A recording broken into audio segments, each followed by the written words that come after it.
After nearly a year away, Journeys Outside the Comfort Zone is returning to the airwaves, web waves, the internet, whatever. The important thing is it's back, but with two changes. First, we're looking to post episodes of Journeys with greater regularity than in the past. In fact, our admittedly lofty goal is to post once a week.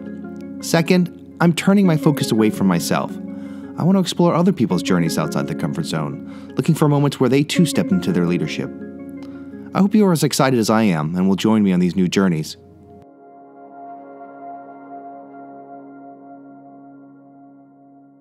Good afternoon, I'm Stephanie Stolzenbach. I'm a social work supervisor here. We're talking this month with Stephanie Stolzenbach. Stephanie has worked for both the Leadership Program and Pathways to Leadership for 3 years. Stephanie came to us from Pittsburgh, Pennsylvania. As her last name might give away, she's of German descent with a little Swedish thrown in. All of that combined easily explains why she's a Pittsburgh Penguins fan. In the fall of 2013, she found herself on a journey outside the comfort zone. I was asked to do some great individual and group supportive counseling work at a middle school in East New York. The first challenge Stephanie would have to overcome was just simply physically getting to the students themselves. See, the school was in Brooklyn and Stephanie lived in Queens. And while a map may show the boroughs as being right next to each other, without a car, Stephanie faced a long road on public transit.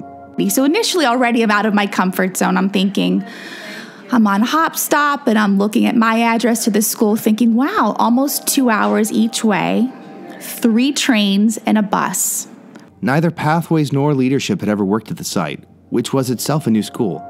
As such, this was completely alien territory for all parties, especially, as we'll see, for the students. Before she could begin services, Stephanie needed to do some research on what issues might be happening in the school. And I remember my first planning meeting with the principal who said, we have a bunch of 7th grade girls who need a lot of extra support. The answer wasn't exactly clear, so Stephanie probed the principal for a little more information. She needed to know what the school was looking for, what kind of change they were hoping she could bring to the school's climate.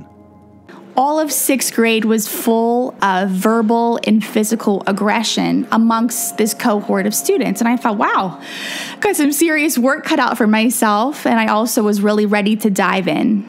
A couple weeks later, Stephanie met another challenge in the journey: how to start on day 1 with the students. And so a couple weeks later, there I was on my first day in September. She started out slowly, not wanting to make this new series of encounters any more anxious for either her or the students than it already was. Stephanie knew she needed to meet the students where they were, not just emotionally, but also physically. This meant being in the classrooms, being in the hallways, being in the lunchrooms. So here we were in their space, and the kids were a little curious as to who we were and what was going on, and slowly but surely, a couple days went by, and we began our group counseling sessions. Stephanie's journey was only beginning at this point. While she had crossed the physical boundaries from Queens to Brooklyn, she had only begun to cross the boundaries between an outsider and a resident, a common boundary compounded by the issue of race. Stephanie is white. The students, predominantly of Caribbean descent. Next week, we'll see how those first few sessions turned out.